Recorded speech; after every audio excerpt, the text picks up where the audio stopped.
Well, you're watching the KOAM Morning News on Fox 14. Right now at 7, what turns a teenager from curious to radicalized online? Experts break down the process and share strategies every parent should know. Also, the Missouri Senate has approved a new congressional map that targets a Democratic House seat, and opponents of the new maps want to bring the matters to voters. And we've got partly cloudy skies to start. Couple isolated showers in southeast Kansas. Pop-up storms possible later today. Look at your forecast coming up. The 4 states' most watched news starts now. Good morning and welcome to the KOAM Morning News on Fox 14. I'm Elise Noe. I'm Chris Warner. It's just after 7 a.m. now on this Monday, September the 15th, and you never know what's going to happen. I usually don't carry this. There's no table here, okay? No. I don't usually bring my coffee with me. But on my way returning from coffee, there is an extraordinarily large spider right outside the studio door, and I almost wasn't able to get it. I don't do spiders or bees, and it's huge. You'd have to give the forecast from the hallway. I might have had to have done it from outside.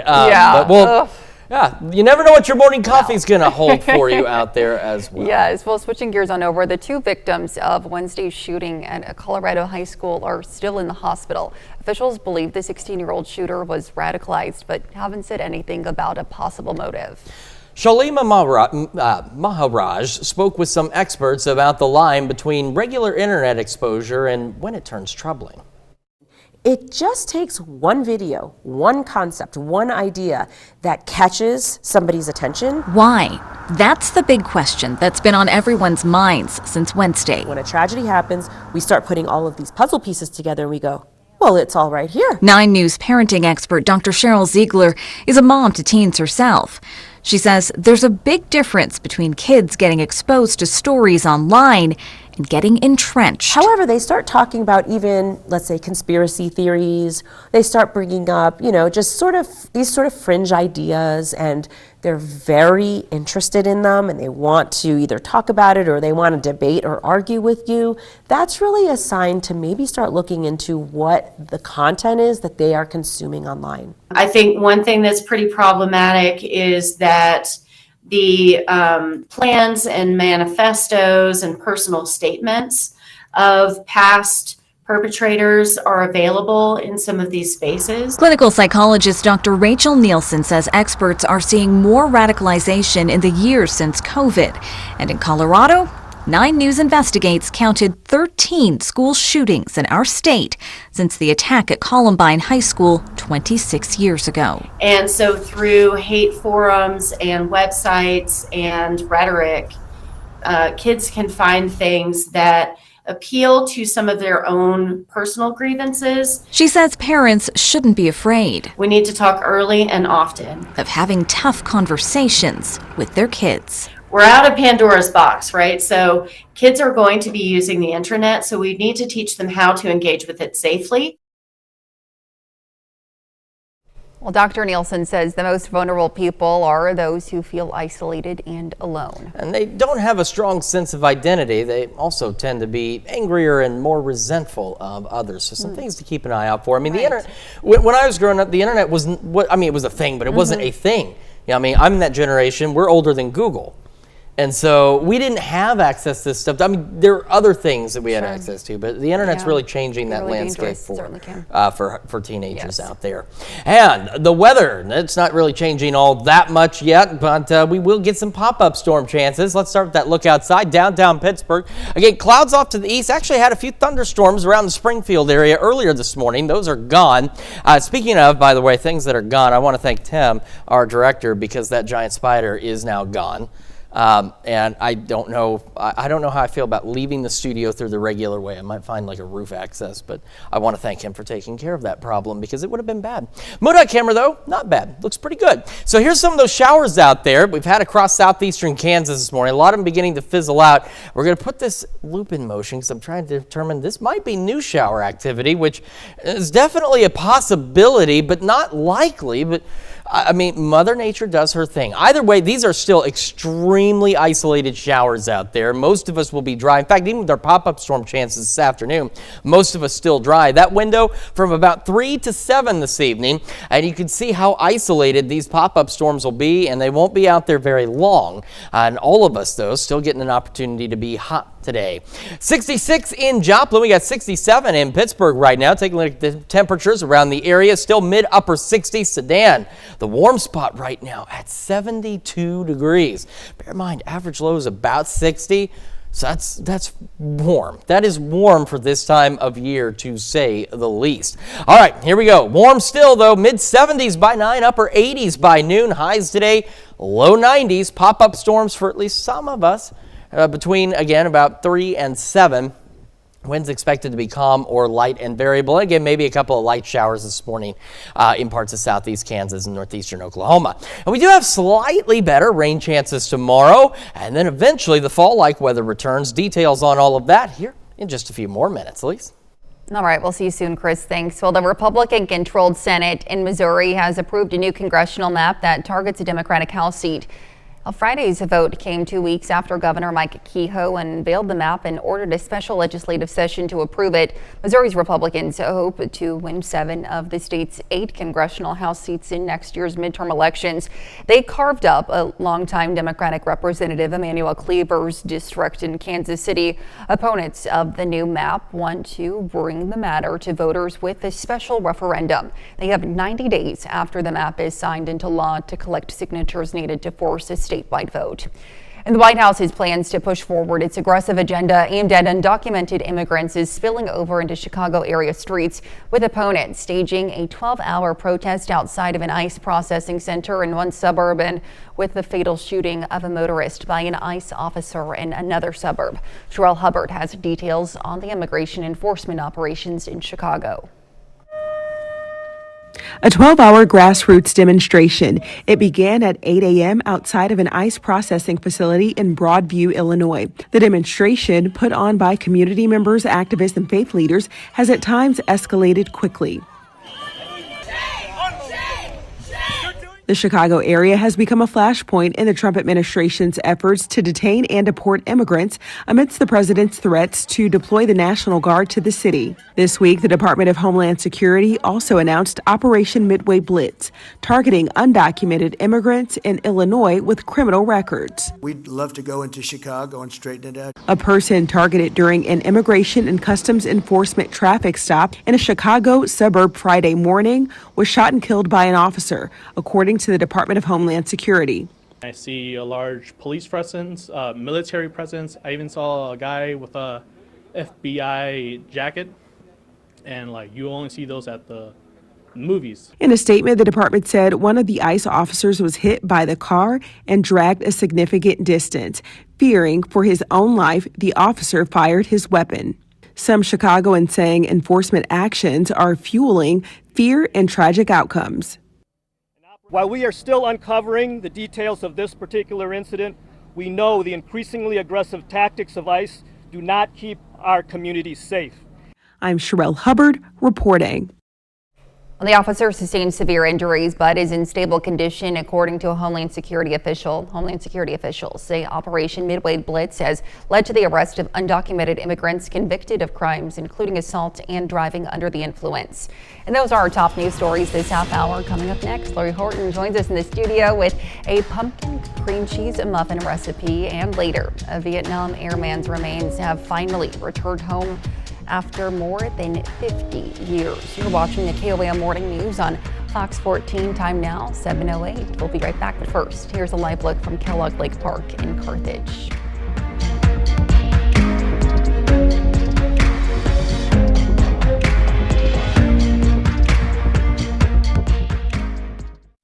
These $9.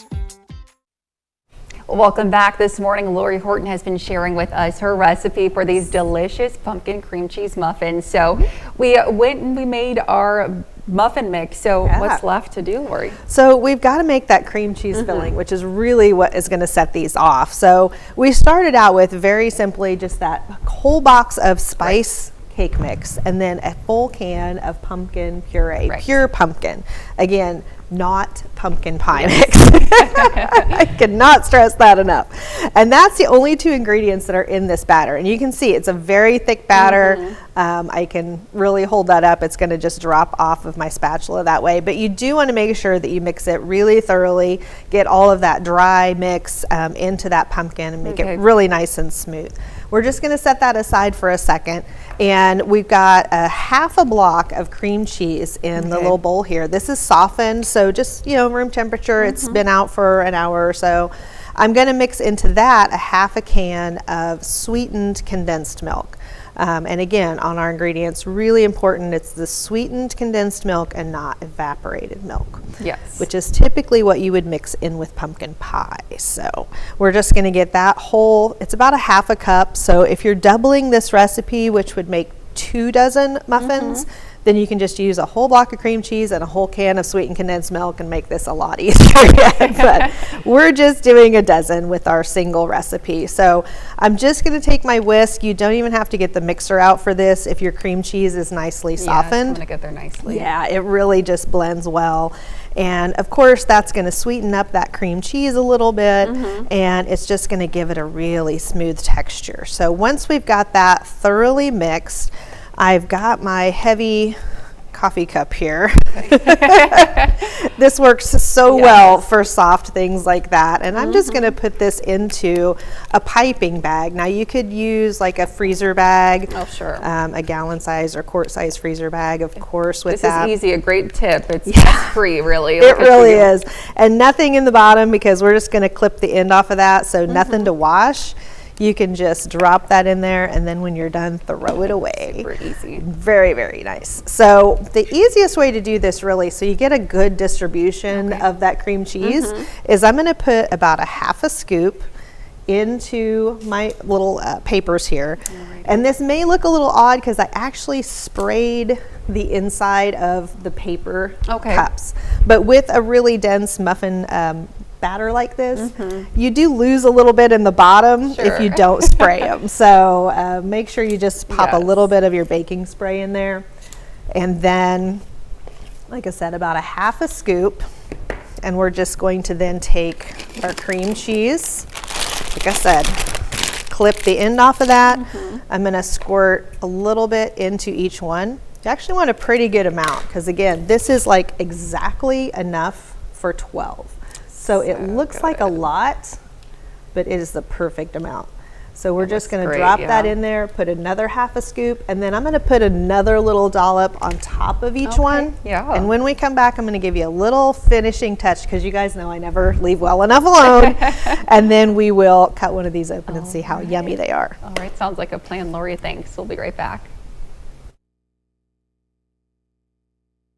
Bang for your buck. Welcome back this morning. Lori has been showing us her delicious fall pumpkin recipe.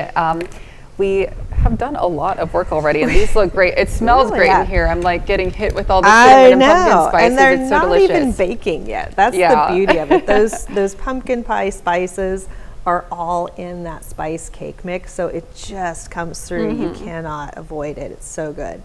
So I've just put that second half little dollop of our pumpkin batter in there, put that extra little dollop of our cream cheese on top. I'll give you a little tip there. That works so well too. When you have to stop in the middle, you've got that cup, and these are heavy enough that you can actually set them aside. They don't just fall over. I love that. So for the topping on there, like I said, you guys know I never leave well enough alone. I've got just a little bit of brown sugar in here, probably a fat tablespoon or so. I'm going to mix in with that a little bit of just large crystal sugar. So this is just some, it happens to be nice little colors. It doesn't have to be, it can just be white. You can use just regular granulated sugar as well, but the larger grain sugar kind of stays on there. It leaves you a little bit of like visual, but it also gives it just that little crunch on top, which is so nice with that cream cheese. So all I'm going to do is take my skewer, which is with the back side. I'm going to swirl this a little bit, and that just kind of pats it out to the edges, because as we said, it's a really thick batter. You don't want to kind of pull that around. You can pull it out of the pan really easily. So just hold those papers down for a second.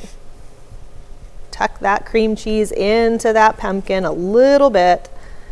Doesn't have to really go anywhere. And then we're just going to sprinkle that top with some of our brown sugar. and crystal sugar. So again, what it does, if you'll see on my ones I baked last night, you can kind of see the color sugar just a little bit, gives it a little sparkle. And they're again, pretty. They are. You see the swirl a little bit too. Yeah, and with that brown sugar, it just kind of caramelizes a little and gives it that pretty nice crunch on the top. It tastes so good.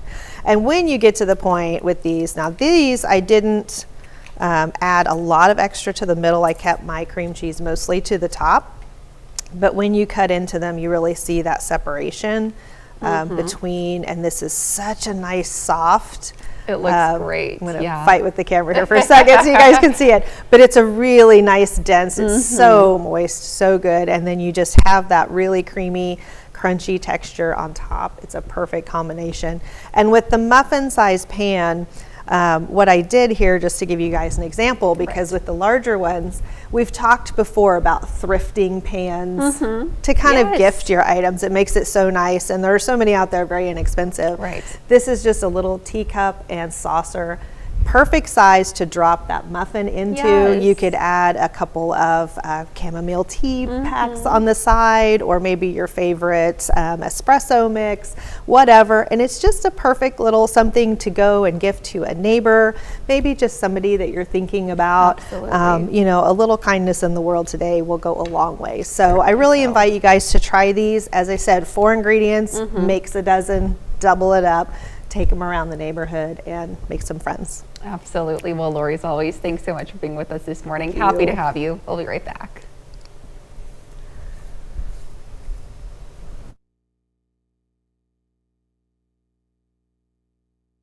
Your way.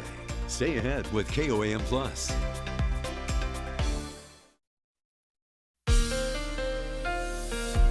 Welcome back to the KOAM Morning News. It is now 7:23 on this Monday morning. Still a few isolated showers out there into parts of southeast Kansas. So I'm moving this around because you can see how, first off, these showers that are right here just suddenly appear. Now, those aren't real showers. And if you take a look, you see that there's activity here and here that does not move, and same right here. That's because none of that is real either. The only thing that's real are these 3 stray showers over here into parts of Montgomery County and Newada County. So just on the northwest side of Coffeyville, east of Independence, and then as we head down into Newada County to the west of Lenapaw, we've got a couple of those stray showers out there as well. These will continue to kind of fizzle out, and then we'll have an opportunity a little later for some isolated pop-up storms across the area, which we'll show you now on the future track. And by noon, again, partly cloudy. We're going to be heating up again as we stay well above average next few days. Between 3 and 7 is our window for some isolated pop-up storm chances out there. So not everybody will see rain today. Most of us will be dry, but at least a few rumbles of thunder or a couple of showers here and there certainly are possible. Now, Tuesday is a great example of these pop-up storms being a little more widespread in coverage. So I did not legitimately count all the pop-up storms because, again, with those, they're random. So the future track's not going to have an exact number. But as the example from today to tomorrow, so like today we'd have maybe 2 or 3 pop-up storms, okay? Tomorrow it's more like a 8 to 10 or even 8 to 12 pop-up storm range. Still very isolated, but slightly better chances for a few more of them out there. But again, look at all the gaps in between. Look at the areas that don't see any rain. So it's more coverage on pop-up storms, maybe over a broader area, starting from 2, and these may last a little longer, even holding on through about 8 o'clock tomorrow evening for some of us out there. Now, the better chances are along and east of 69, but of course we could get a few that are out to the west of that. Then those will die out about 8, 9 o'clock tomorrow evening, and as we head into our Wednesday, as early, this is where it's like playing Pong on the Atari or maybe, tennis. These storms will go back and forth with our storm chances as we go into tomorrow. So about 9 a.m. or so, scattered showers and storms. So we're stopping at 10 out into parts of southeast Kansas. Those continue through the lunch hour. Now watch, this is exactly what I'm talking about. Watch as these fizzle out. We get almost simultaneous development of new isolated to widely scattered storms on the east side of the area by about 2, 3 o'clock. These continue through 5 or 6. And as they die out, look what happens almost again the same time out to the west. More scattered showers and storms, and these could continue late and into the overnight hours. And we're not expecting any severe weather with any of this, but these showers and storms may progress a little further east, may hold on a little longer because they're part of a boundary that's going to help us out with our temperatures. Until then, though, still pretty warm. We're going to be low 70s to start, mid 80s by 11 o'clock this morning. We're looking at highs today cruising into the low 90s once again, and it'll be low 90s through at least Wednesday, and then that boundary finally gets here and drops our temperatures to slightly more seasonable levels. We also have pop-up storm chances through at least Sunday. That's checking your forecast. We're back with more right after this. At Casey's, we're too nice to say no. That's why we said yes. At Pittsburgh State University and the city of Pittsburgh. The 4 states' most watched news starts now. Welcome back to the KOAM Morning News on Fox 14. It's currently 7:29. I'm Elise Snowy. An airman killed in action in the Vietnam War has finally been returned home after more than 50 years. Technical Sergeant Willis Rosell Hall went missing in action in March of 1968. Saturday, he was buried in Altoona, Kansas. KOAM's Mitch Adams brings us more. An airman that was killed in action during the Vietnam War has returned home for a proper burial. Sergeant Willis Rosell Hall was killed on a Vietnamese mountainside in an attack on Lima Site 85. He was missing in action 57 years ago in 1968, and his information really didn't get unclassified until in the 80s, 1983, and that's when we were really able to know his story, and my Aunt Mary was able to tell her story and even know about where he was missing in action. And later on, over the years, she really fought to find answers. DNA analysis helped with the identification of the fallen hero. After 50 years, the hope of recovering Willis seemed lost, but the family never gave up, especially Willis's wife, Mary.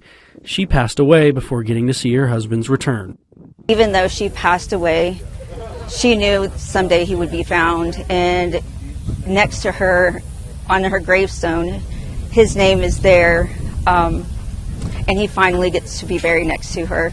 Surrounded by the embrace of family, friends, and community, Sergeant Hall was buried with military honors, and the family finally gets the closure they were looking for. We just are amazed that the military and first responders showed up the way they did, and it really solidifies never give up.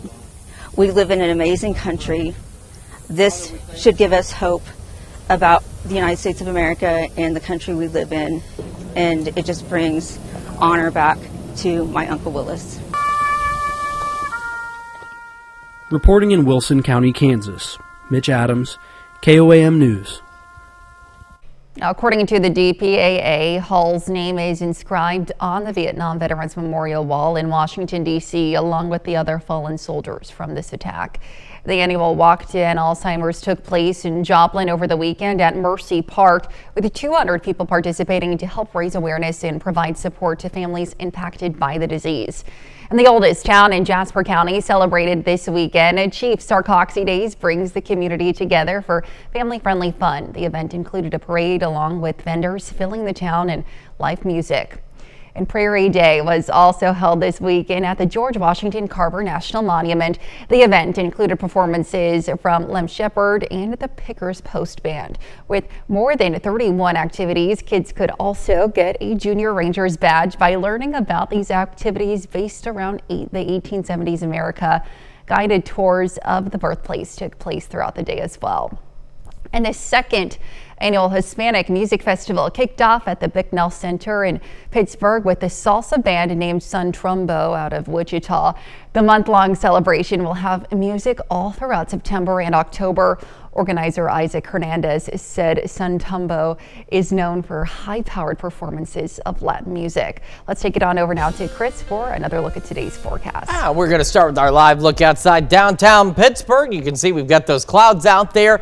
We've got a few isolated showers still still hanging on in parts of the area as well. MoDOT camera 20th and range line in Joplin looks good. Here's Skywatch Storm Tracker. Most of like this and even this activity here is not happening. The only thing that's really happening, a few of these stray showers out there, and they're going to continue to lift off to the north, and eventually they will fizzle out, and then we'll have a pause in any kind of rain activity before we see an opportunity for pop-up storms later today. So most of us dry, partly cloudy throughout the day and into the lunch hour. By about 3, we start to have these chances for isolated pop-up showers and thunderstorms out there, and the best window is going to be from about 3 to 7, and then after that, they're gone. We'll be partly cloudy through the rest of the evening and overnight. Most of us, again, even with the pop-up storms, will be dry today. We're sitting at 66 in both Joplin and Pittsburgh this morning, and across the area, temperatures still hanging out mid-upper 60s for most of us. Miami a little cooler at 63, and then we've got a batch of 70s, Independence, Chanute, Iola, and Yates Center as we get this day started. We'll go mid-70s by 9, upper 80s by noon, and into the low 90s for our highs out there with calm or light and variable winds heading through the afternoon. We have slightly better pop-up storm chances tomorrow. In fact, we have rain chances all the way through Sunday, and the fall-like weather does eventually make a return. We'll have a look at your full forecast here in just a few more minutes. Lise? All right, Chris, thanks. Well, Spiva Library at Missouri Southern is turning the page on some much-needed renovations. The library had its doors closed all summer long to make these changes, but as KOAM's Lonnie Walton reports, the new renovations will allow students much more space. It's made it as such an open space. It's welcoming. It's really a place where students can take their own little area.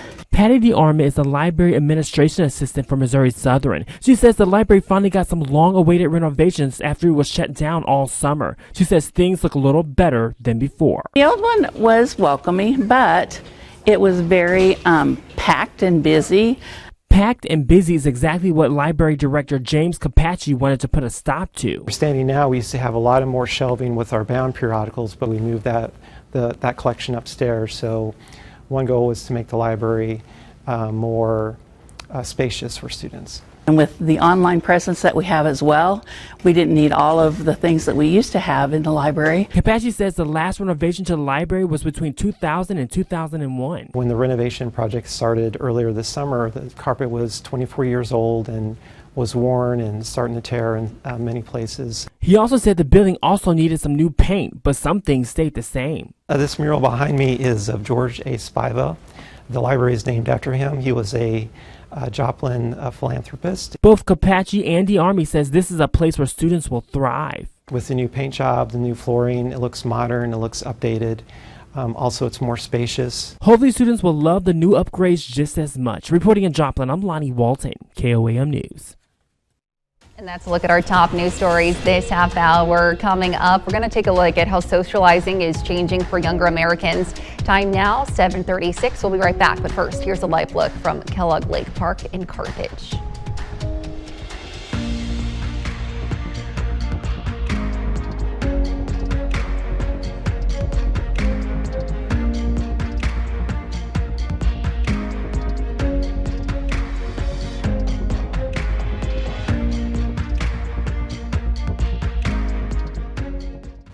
This month, beautiful smile. Well, over the weekend, hundreds of people named Ryan gathered in New York City.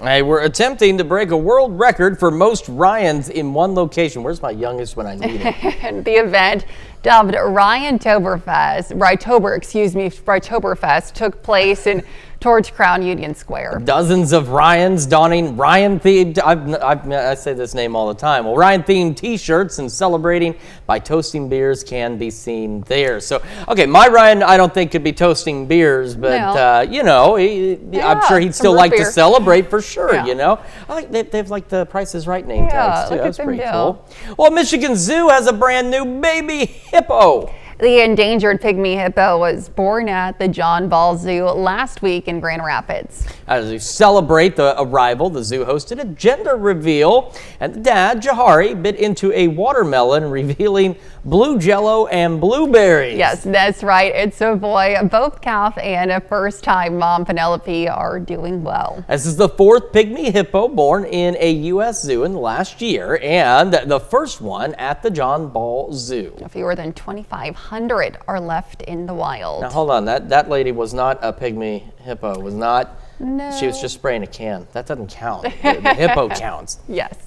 Well, would you try sunscreen flavored ice cream?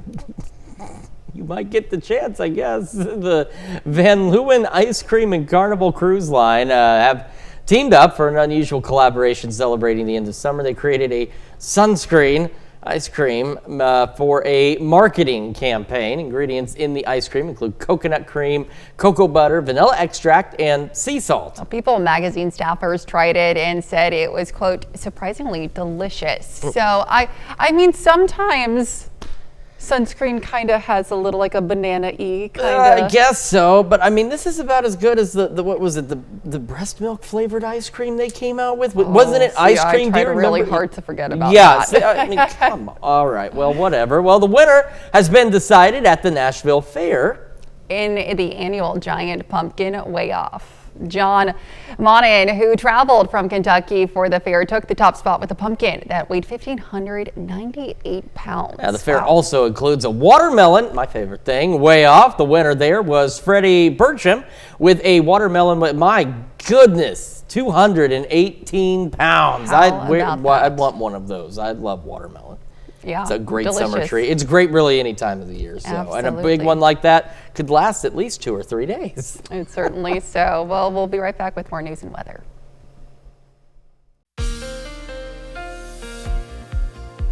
Welcome back to the KOAM Morning News. It is now 7:44 on this Monday morning. Starting with Skywatch Storm Tracker, so I'll just broadly circle these showers right here. The only real rain on this radar, not any of that or this thing up here. It's just some weird radar reflections that we get every so often. But you can see part of it is just, you see there's so many sweeping radars out there. Sometimes some data gets garbled. So that stuff though here, this is what's left of our few isolated showers out there. So southeast of Chanute running almost parallel to 169, stretching down to Thayer, then switching sides north of Cherryvale, north of Coffeyville, and then to the northwest of Lenapaw down into Nowata County. So that's what we've got, just a few of those isolated showers. Now the reason we know the others aren't real is first we can take off different radar sweeps and kind of compare them, and when it disappears but something remains between all of them, that's how you know as well. But also watch how this shower here just poof is there. Now don't get me wrong, pop-up storms and even severe weather season, we've seen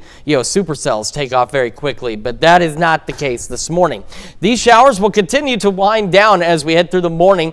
We're going to be partly cloudy through about the lunch hour, and then by 3 we start getting opportunities again for isolated, and I do mean isolated pop-up showers and storms. That window will continue from again about 3 to 7, and then those will die out. It'll be partly cloudy through the rest of the evening and overnight. Tuesday, I gave this example earlier if you weren't with us, and I'll give it one more time. This is not an actual count, okay? I don't want somebody, calling tomorrow saying that, oh, you said this number and it didn't happen. It's not an actual count, it is an example.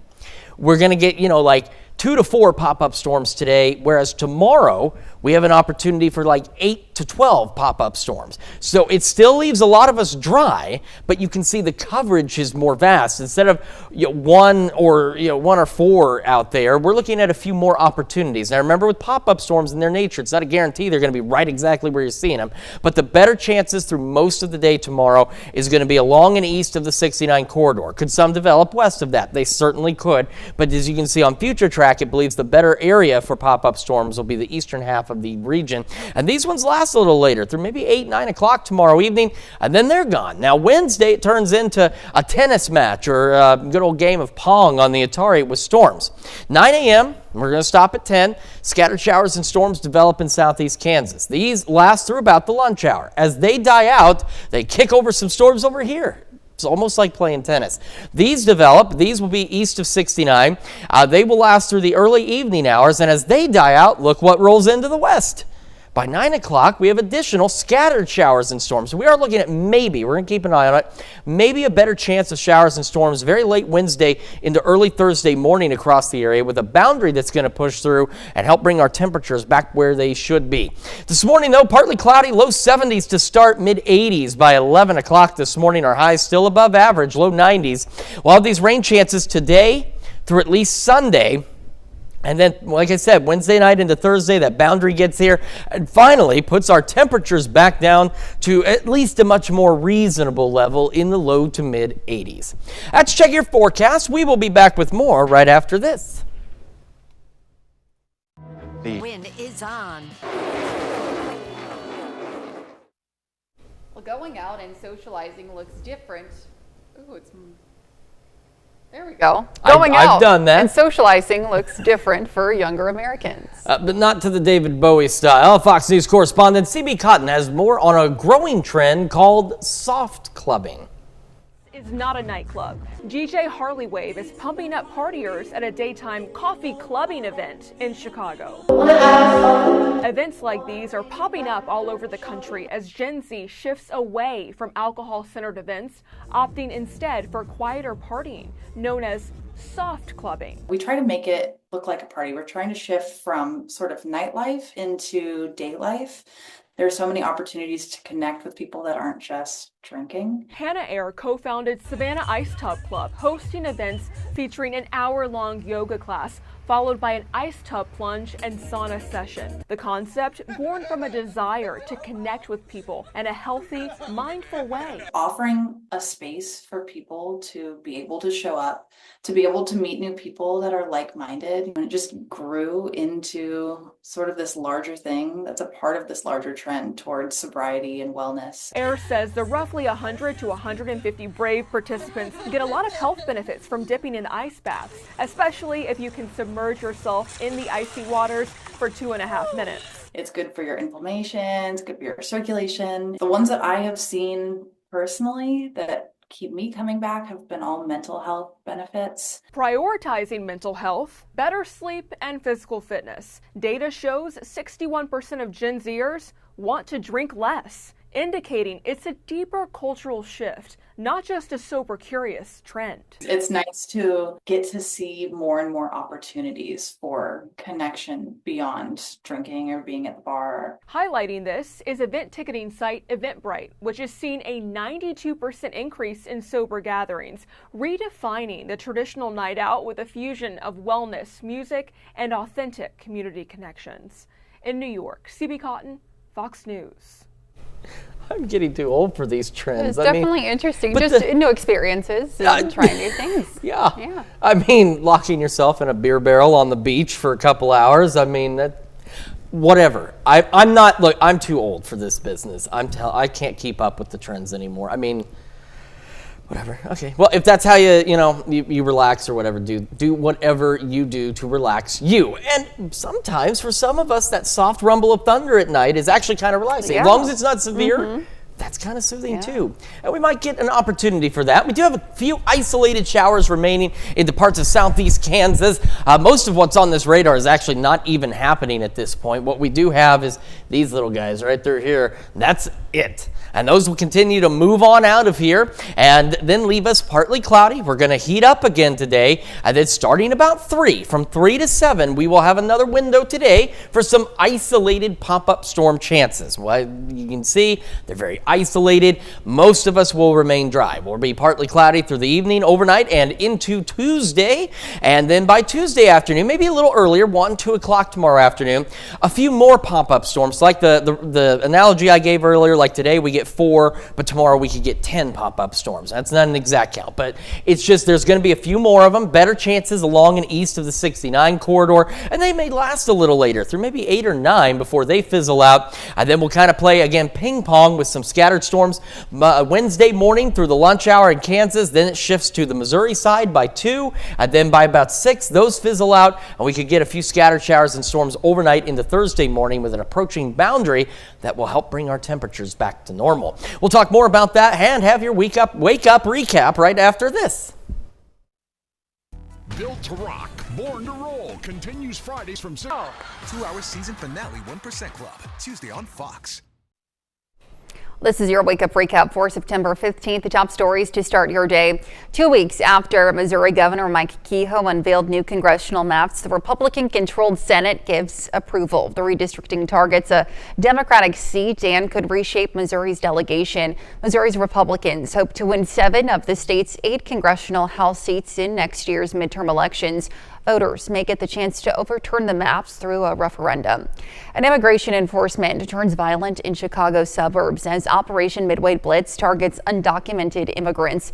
An ICE officer fatally shot a person during a traffic stop after the department said the suspect dragged an agent with their vehicle. The officer sustained severe injuries but is in stable condition, according to a Homeland Security official. Meanwhile, protesters demand accountability during a marathon demonstration. And that's a check of today's Wake Up Recap. And again, some pop-up storms possible, very isolated, most of us dry, and that window's between about 3 and 7 this afternoon into the evening. Otherwise, partly cloudy, hot still, low 90s for our highs. Partly cloudy through the evening and overnight back down into the upper 60s. And then, like I said, Wednesday night into Thursday, that boundary gets here. Our temperatures get more manageable, at least. Maybe not back to normal, but pretty close as we fall back to the mid 80s. And we'll have rain chances all the way through through Sunday. Too many Swedish fish. You ever get random cravings for things, you just got to eat them. Sure. I've been wanting Swedish fish. Anyway, they're very delicious. And if you go out and get some, you can come back and join us today at noon for more news and weather. Have a great rest of your morning.